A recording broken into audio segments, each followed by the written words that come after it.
DeclaringTheKingdom.com. Hi, this is Trevor Davis. What you're about to hear is an audio produced a couple years ago on the 501c3 nonprofit tax status with the Internal Revenue Service of the United States. Bottom line, what we're talking about is taking on this agreement with the federal government of the United States for a tax status with a church that takes the 501c3 status. It is a snare, it is a yoke, and it is completely unscriptural. There's absolutely no precedence in the Word of God for God's people, an assembly, to join with Caesar, to join with the secular government of any kind. Well, doing so, when we go contrary to the Scripture, brings a long list of problems. And the Lord would not have us do anything that creates problems, or the Lord would not have us do anything that's unscriptural. So please listen carefully, do your own studies. In fact, you can go right now onto your internet, do a search for the 501c3 in the churches, and you'll see that the Internal Revenue Service does not require churches to take this agreement in any form. So in so doing, it creates a lot of havoc, a lot of problems, and the people, the churches, have a lot of problems already to undo before the coming of the Lord. Thank you. This is Trevor Davis sounding the alarm on May 29, 2016. This is a very important broadcast because we're dealing with an extremely important topic, and that is, it's called the Snare and Yoke of the 501c3 agreement. The 501c3 agreement is an agreement between organizations, but specifically we're talking about churches doing religious activity or spiritual activity, but forming a bond with secular government, the United States of America. On the line, I have a believer in Jesus Christ, Dolly Weber from Missouri. She's a seasoned disciple of Jesus. She loves the Lord, and she lives by faith. In fact, that's her middle name. And I really appreciate Dolly Weber. She's a researcher, and it's on her heart as well as mine to present information that will help the listeners as they process what this 501c3 is and the ramifications of being involved with such an agreement. Dolly, hello, Dolly Weber. Hey, Trevor. I really appreciate you doing this broadcast. In fact, we've been talking about this for many, many years, actually. But from time to time, it seems like the Lord brings it to our mind and heart. And we've talked about making presentations to help people. Uh-huh. And just recently, I've met people that are involved, and they really seem to be open and teachable to, because I'm convinced, Dolly, and I believe you are too, that Jesus Christ, he's the Lord of his assembly, his church, his people. And there's things that have come in that don't belong, and he wants to purify it. He wants us free so we may freely glorify him and speak and minister as we should and not be hindered in any manner. And this 501c3, in both of our opinions, is a tremendous yoke, a bondage, a great hindrance, but people don't realize it. Absolutely. So you and I have been doing some research, and you called me yesterday, and you were just going over some bullet points of information that I was stunned, and I wish I had it recorded, but that's why we're doing this broadcast today. So I just turn it over to you, Dolly. Feel free to share.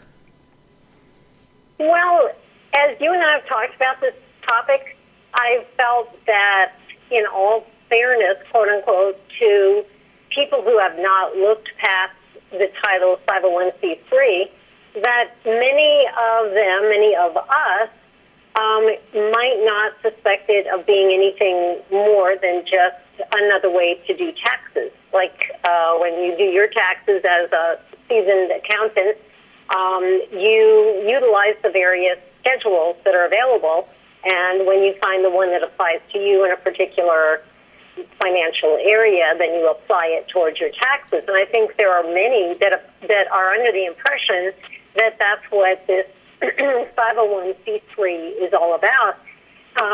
So under that auspices, it would seem that there's nothing really wrong with it, that it would be harmless. It's just another way to save money, that it's in fact, it would appear to be just another way of enjoying favor from the government.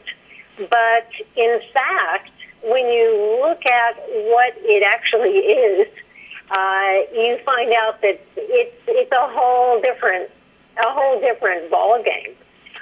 Number one, it's not giving these religious groups anything that they did not already have. So that in itself should be suspect.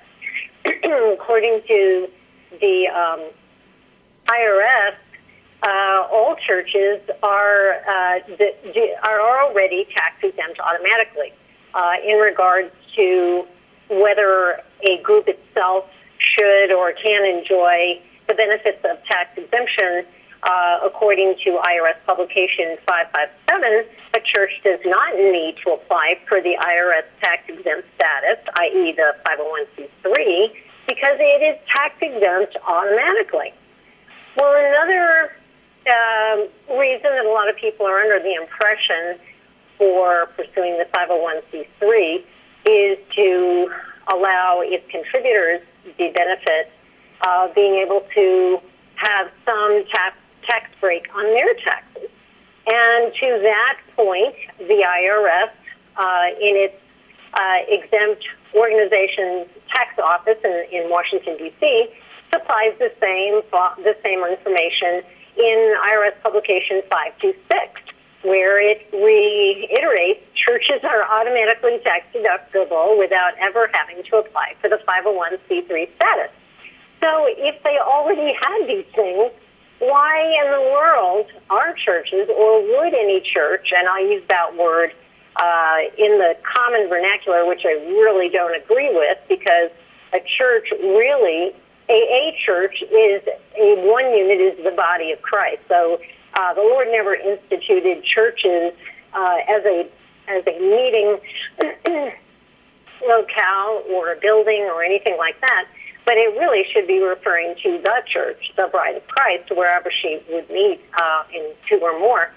But anyway, obviously many churches, many fellowships, or some of these business-oriented churches have taken advantage of the 501c3 option. In fact, probably over 90% of them have. Even though, strangely enough, the IRS has never pursued it. They have never in any way requested it, nor suggested it, leave alone pushed it, but actually the push came from the government, and that happened specifically with Lyndon Baines Johnson in 1954, the year I was born, in which year he came up with the great idea to copy the church or the state governments from centuries before him, which knew that they could not obliterate religious groups, but realized that there was a way they could try to control them, and that was through licensing. So Lyndon Johnson came up with this brilliant idea, this 501c3, to basically offer these groups nothing in return for their absolute obligatory abdication of all that they are personally, abdication of all that they are as quote-unquote religious or faith organizations, and completely subjugate themselves to the state for nothing new gained in that. So in effect, with this 501c3 idea, Lyndon Johnson decided to take that means where the ungodly governments in the past could control Christians. I'm sure Christians were a big part of it. However, in the 60s, some of the Jewish organizations were detracting from his plans regarding wars. So at that time, he actually added an amendment which cited speech restriction specifically on this. So we find that this whole 501c3 was really not for tax exemption purposes, nor was it to specifically benefit the IRS, but it came for an entirely political reason, and that was basically to hush the religious groups and keep them from having any more influence upon society. And so when you look at this, you realize, okay, so if they're not gaining anything and they're basically spilling over their rights and holding up their hands willingly to the government of the United States, what in the world is going on? I've taken the posture that, and basically, Trevor, as you and I have talked about this, I am assuming that the people that I am talking to right now are people like myself that want to be in obedience to the Lord, want to please Him, don't want to water down the gospel, don't want to compromise. And yes, admittedly, those things happen, and we ask forgiveness, and the Lord eventually purifies us and really does mold us into His mind and His heart. But I'm not talking to those that could care less. I'm talking to those that really could care, but don't realize what is behind the diabolical doors of this thing called 501c3. So we've talked about it, and I keep saying we just need to get the facts. Let's just hear the facts. And this is actually yesterday when I looked at this, I realized, wow, there is even more than I knew. And though I didn't get a whole lot of sleep last night for other reasons, this was my first objective on the morning. I knew this has to get out for those that do care, those that do want to be pleasing to the Lord, to do all that He has for them in this world, in this life, as a fellowship or in individually. So I've got several facts. Can I just read them out? Oh, yeah. Okay. All right.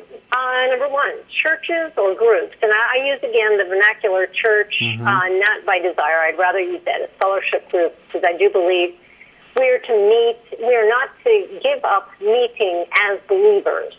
And that can happen over the phone. It can happen where two or more are gathered. It is not going to conglomerate presentation settings like these auditoriums, which are set up with intelligent lighting and sound and video and all that, which I personally know too well because I sell that kind of equipment.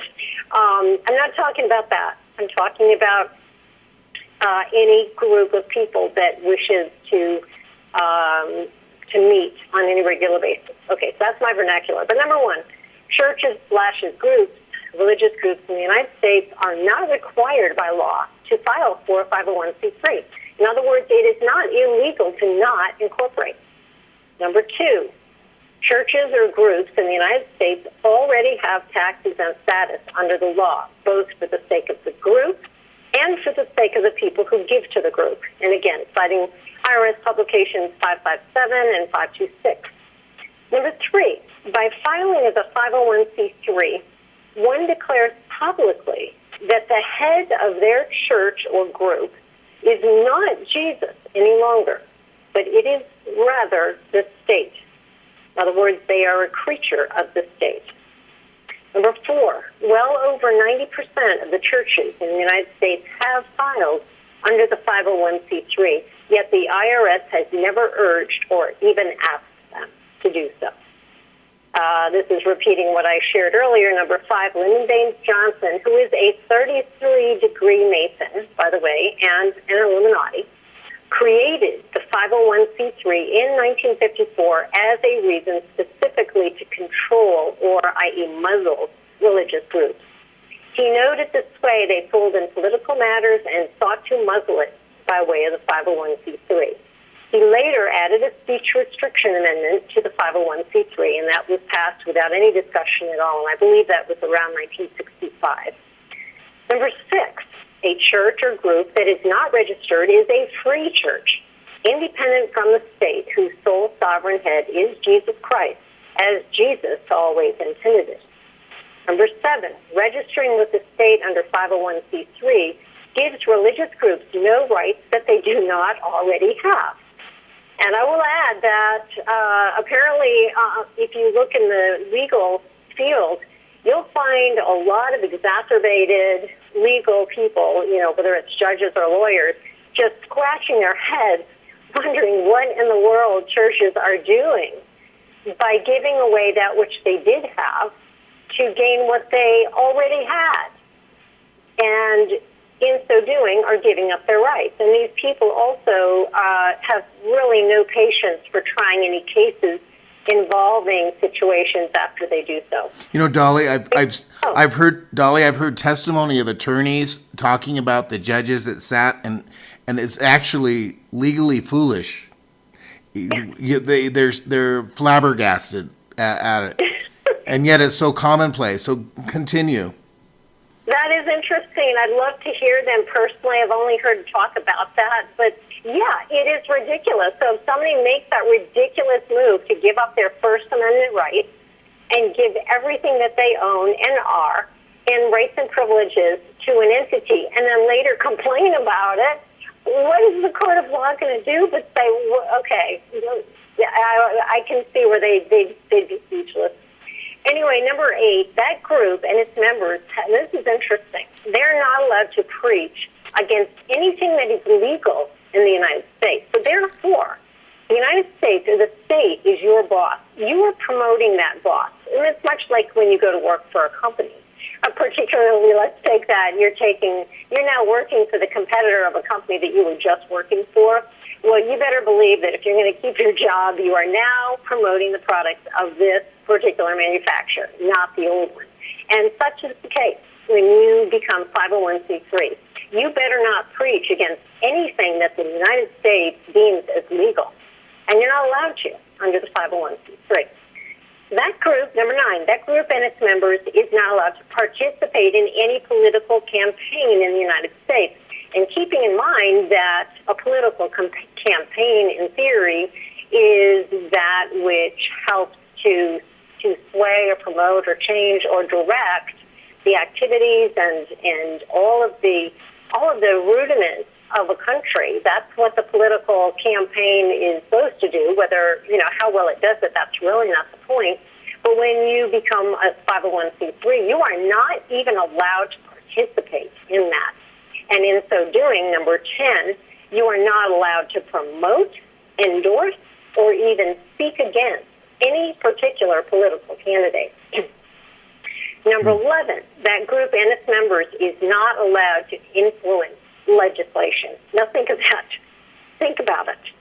You're supposed to stay absolutely quiet when they are debating or discussing matters like legalizing abortion, legalizing gay marriage. You have no right to exert any influence in this manner in legislation regarding these things.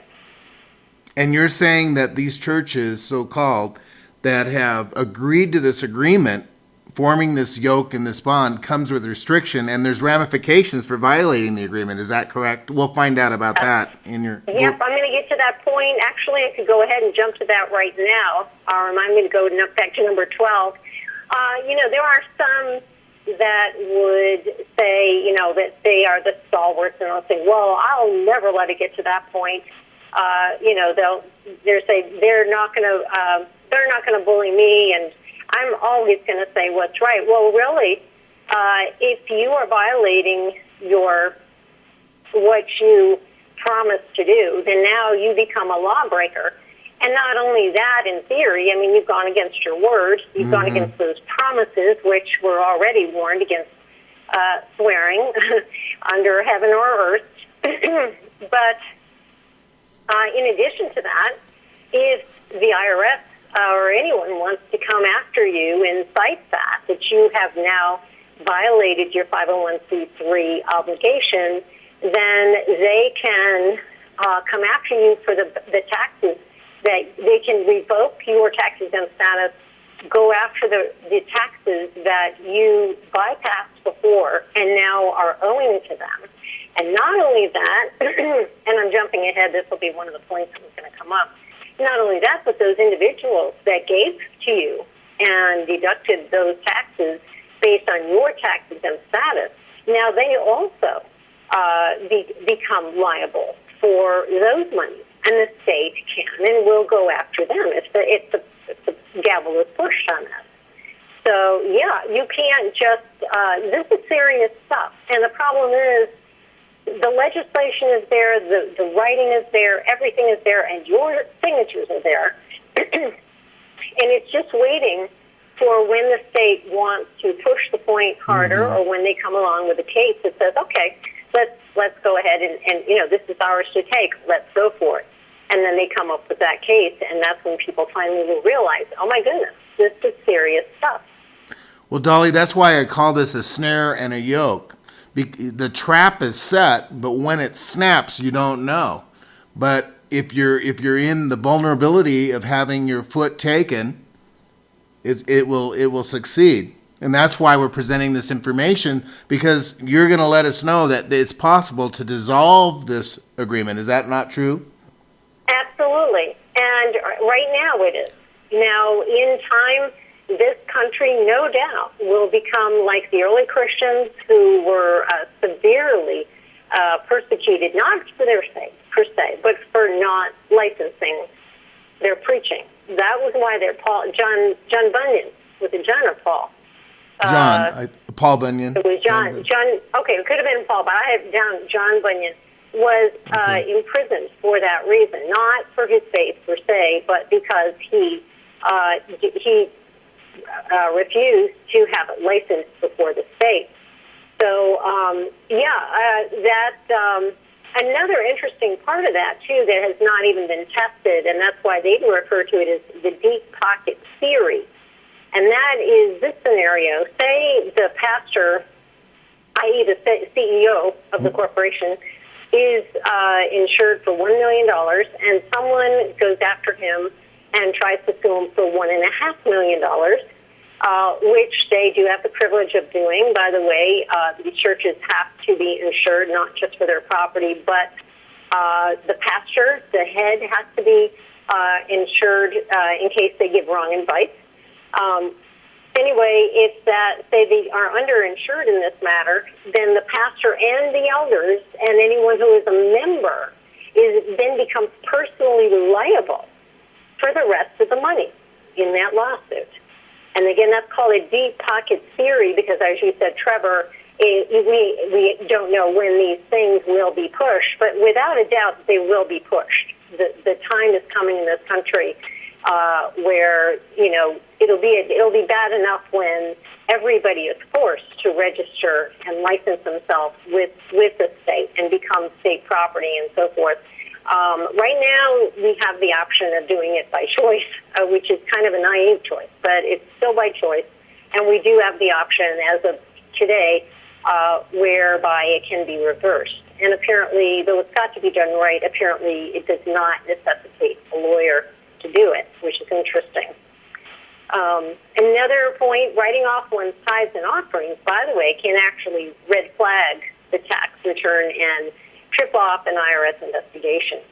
Another interesting thing in my industry with audio, video, and lighting, we're all there aware that the 501c3 churches can actually be fined for not having assisted listening systems. So there are a lot of different legal policies that have come about that now are under the umbrella of the United States government, which makes these groups liable if they are not in compliance with them. And that is only because now they are creatures of the state. Their boss is the state. And so subsequently, anything that the state says you've got to do, they have to do merely because of that 501c3. And again, in return for what? They got nothing in return but wrote off their rights and the property of the church. And we'll get to that in a minute, too. So fire marshals, police, anybody who has government jurisdiction over public meeting places can exert that over your meeting place because yours is now part of the state. And also, part of that, it's kind of like, it is very much like the military. When anybody steps foot on your church grounds now, they lose their right at that point because they are in government property. So there's huge ramifications in all of this. But again, it's like this very, very wicked ghost is holding out this hand, come have that 501c3. They're giving you nothing in return, but they're saying, come on in. Where on the back side of it, it's huge, and the ramifications of what has now taken place and changed hands are just unbelievable. Someone told a story about a church that had really gone downhill, and it had this empty property that seemed to be gathering, foliage and whatever. It was going downhill, and they kept wondering why the church had not sold, why they didn't go ahead and place it up for sale. But that's when the matter of the property, the ownership of it came up, that technically the state owns that church and the property therein. And again, this seems like this is too far out there, but it's actually very, very true. And who's going to speak out about it right now? The state's not going to. Anybody who is anxious to keep the mouths of particularly the Christians, influence out of government, out of anything having to do with where this country is headed, they're certainly not going to tell people about it, because this is just going to give them more and more power. Another thing that's interesting is that now the state is your boss. So take a look at the scenario. If, say, a couple comes to your meeting, or let's say, I'm talking to somebody that actually has a church and all that stuff, and they want to have a marriage ceremony, and that goes against your conviction. Technically, the state can tell you, because they are your boss now, and they have the right, which you have given to them by that contract, if they want to push the point, to force you to marry that couple. And if you do not comply, again, the same rolling out. They can revoke your tax-exempt status. If that's the case, then you'll have to pay all the taxes that you by now have been tax-exempt from, and the people who gave to you and all that.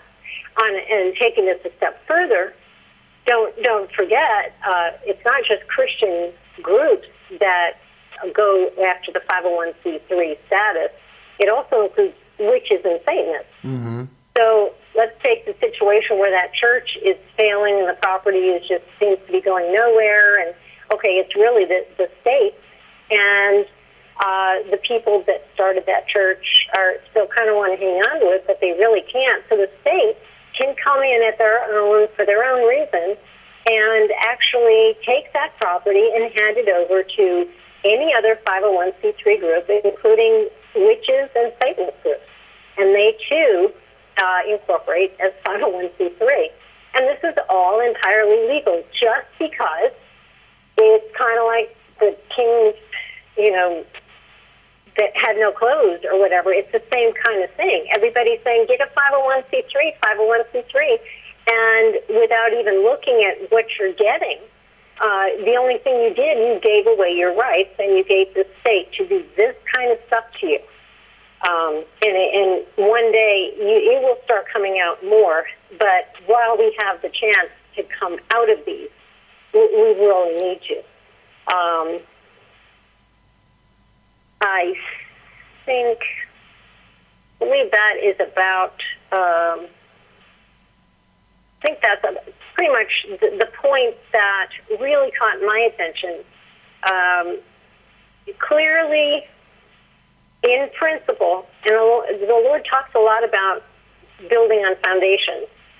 And some people can say, well, yeah, technically that's that. But we get to preach and we get to do our thing. Well, the Lord's a God of foundations. And he talks about yoking, and he talks about how we build on sand or a rock. He's very much all about what the bottom lines are. And somebody made a very good point about this being a yoking, and it absolutely is a yoking. In fact, it really is an abdicating. If a group of Christians does this, and they're basically signing over what was Jesus's, that being the headship of that group, and give it to the state, it's beyond unequally yoking. But certainly, how can you expect the Lord to honor this and to bless this? And that this individual gave the analogy of what if he were to go out and flirt with a prostitute and then decided to marry her, did have a marriage ceremony, and then she continued to do what she was doing, does he really have any right to say, Lord, bring her back, and bless our marriage? And it's the same thing with this. There's absolutely nothing godly about this whole process. Yes, render unto Caesar what is Caesar's, but keep for God. Render unto the Lord what is the Lord's. And never, ever did he even hint at giving his sole supremacy over his body, his church, to anyone else. And the only people that he would delegate that through would be through the numbers, through elders, through those that are strong in the faith and that could hear his voice, but still he's the head. So how can we say, okay, God, I know I just signed this over. I know someone else is in charge now.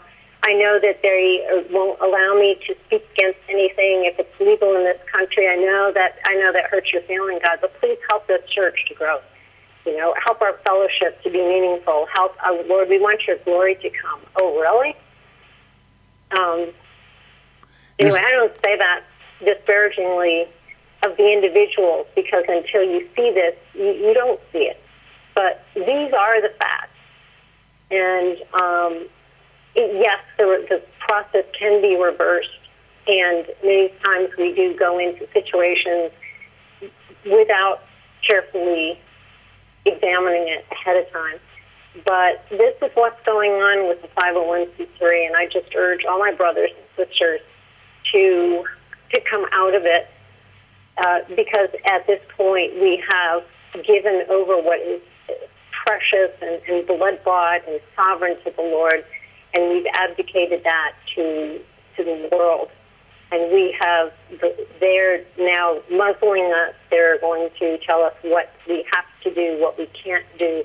It's absolutely not from the Lord. So anyway, that's pretty much what I had to share, and I just ask everybody to consider this. And Trevor, you know about some of the other guys that have written, of which a lot of this information has come that I've shared. But for those that are sincere about following the Lord, there are materials that can substantiate this. Mm-hmm. And for those who want to obey and do what is pleasing to the Lord, I'm sure it will become obvious that this is 501c3 is opposite from really where you want to go. Yes, there's so many contradictions in that whole system, and yet people follow the crowd, or they follow people that they know, and they should follow the Lord, and they should follow the way of the Lord. But God is raising up voices, and there are people, there are believers here and there all over the world, and even over the years, Dolly, that have seen this and have called. And the Lord calls us out into the wilderness. He has a fellowship, an assembly out in the wilderness, even as in the days of John the Baptist, for the first coming of the Lord Jesus Christ, that we were in repentance, in the fear of the Lord, and serving the Lord, and not entangled and snared with the world or even religion. And in the history of the United States of America, the United States government never put such a yoke on the religious or the church world until 1954 at that point. And it is a snare, Dolly. It is a plan, and they're setting it, and it is set, and it's really wise to withdraw your foot and not be taken by your words or what you've signed as a document, which you've agreed to. So thank you for sharing, Dolly.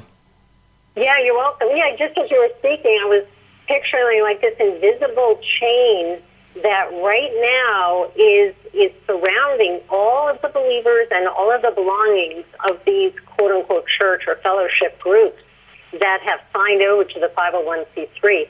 That chain is definitely there, but it is nearly invisible for most people. And at this time, they can break that chain, get that chain off of them. But there is going to come a time, I can't say how soon because I don't know how soon, but I know it's coming, where that chain will be just as apparent and obvious as possible, and there will be no way to remove it. And before they know it, they will be totally encaptured to their new boss, the state, and they will have to watch as the state now usurps all of the possessions from this fellowship and all that the group does or does not do. And it's going to be bad. So I would urge to do it right now while there's still an open door to break away this fictitious benefit to the believers. It's entirely a benefit to the state. And while there's time, I urge everybody to prayerfully consider doing it and doing it quickly. Well, Dolly, they're passing such ungodly laws. The nation is lawless. And to agree to such an agreement, the Lord calls his people to speak the truth. In fact, Jesus said he would send his people to be a testimony against the Gentiles and against the rulers and the councils, and that the Spirit of God would give us the words to speak. But you don't want any yoke, you don't want any agreement that you signed or agreed to, or even by your affiliation, that would undermine your faith and your boldness. So this is why it's important not to be in such an agreement. You know, Dolly, I've heard you share all these facts. They're stunning. And it's shocking. You hate to see people walk right into a trap. But there's such contradiction. As we were talking about, we're hoping to reach disciples. Those are people that not only believe on Jesus, but they continue in his word. They want everything they do, believe, their motivation, they want it absolutely pleasing to the Father. And when they find out something is askew, they make it aligned uprightly. And it's just amazing. I see such contradictions. I mean, you're talking about these people that have signed up for the 501c3 agreeing to be censored, when here we're to be salt of the earth, a light of and a voice of the Lord, speaking for righteousness. And consider, like John the Baptist speaking about Herod, because Herod was violating God's law, sleeping with his brother's wife, and he lost his head. But they're seeking to muzzle the servants of the Lord, or those that profess faith in Jesus. And Dolly, in recent times, they've already done some exercises in use of the 501c3 over religious organizations. And that was with the President of the United States, Obama. His administration had issued talking points for Obamacare to the churches with flyers, bullet points, information. So these leaders were actually speaking not on behalf of the Lord, but on behalf of a political, secular government to the people. Yeah, that's incredible. I did not know about that, but that should be right there. Should be very obvious. I mean, it used to be going to an evangelical church, you would never hear anything but just solid scriptural teaching. And that was before I received the baptism of the Holy Spirit. There was still such scrutiny of the scriptures, and you were there to glorify the Lord. And the fact that churches have now abdicated to that kind of an agenda, and they're talking about his, Obama's supposed health program or whatever, that right there should be a huge red flag. And of course the emergency response team too, in shortly after Katrina. I remember wherever I was working at the time, they were soliciting for pastors in the area to go and meet when they were first forming that. And now I wish I had, but yeah, that's a clear other thing. So that they've got all of these servants, and they think that they're CEOs of their church or whatever. They're basically underlings of the state, and the state can pull their bidding whenever they want to. Well, and I think part of this, Trevor, too. When you get, I frequently get those Adobe updates on my computer, or you get another update or Apple update. And you think, okay, yeah, I can trust Adobe, and yeah, I do need that because it's going to function best. And it always has that legalese with it, and you always click on, yeah, I've read it, okay. And I think a lot of people were that way with the 501c3 because everybody's doing it. All these churches, all these good churches are doing it. Nobody has stopped to read the legalese. Right. And it's right, and it is really going on. It's really true. The change of ownership, change of headship is really true. But because everybody's doing it for some nonsensical reason, when you look at the fact that nothing's gained by it, that has, it's made it like me clicking, oh, yeah, sure, I trust it, yeah, whatever, go ahead and update my Adobe. And I think that's what's happening with the 501c3 by and large. What we're trying to say is read the fine line. Read what's really going on. It's extremely dangerous. It's extremely dangerous if you want to fulfill the call of the Lord in your life and whatever He's called you to do. This is extremely dangerous for you. And while you have time, repent from this unequally yoking and get back to the Lord and put Him back in the supreme spot of your heart and your life and everything that you do, who you meet with, the believers that you gather with. Make Him supreme again. Turn away from this damnable scam. There's an agenda for a one world government. We know about it because of the scriptures have told us. And they're going to use all these devices that they put in place. They're using the education, the commerce, the religious world, all the businesses, put people where they work, the laws. All this has been set to trap people. Jesus Himself said that as a snare it would come upon the face of all those on the whole earth. But God has not intended His disciples that walk with Him to be ensnared. They're not to walk in darkness. They have the light. So this is one of the things that we're sharing today. This 501c3, it's an agreement, it's a snare, it's a yoke, and it is deadly. And we're just asking that you seek the Lord and recover yourself from that, because wherever 2 or 3 are gathered, as Dolly said earlier, that's what Jesus said. There He is in the midst. We can gather in parks, homes, wherever, and we don't need the approval of man. We're not to be yoked or bonded or in fellowship with darkness or secular forces. There's no precedent, Dolly. Absolutely. None. Absolutely. Well, praise the Lord. Yeah, if anything, this is a trap. This would be a good, that's a good scripture that you're bringing up, because this is a great example of a trap. And there's so many. I mean, there could be a bus where you see all the kids in the school say, oh, yeah, Johnny went there. Yeah, his mom said he could go. Yeah, they're going to someplace. I'm not sure where it is, but everybody's going, and it looks like a nice bus and everything. And it ends up being a kidnapper who takes them all. And it's a trap. And that's what this 501c3, behind the doors, behind its pretty face of come to me and you'll enjoy tax-exempt status, which you already had in the first place. That's what is behind the door of this, and that is a trap. And that's probably the best summary word for it. Yes. Well, thank you, Dolly, for sharing. You're welcome.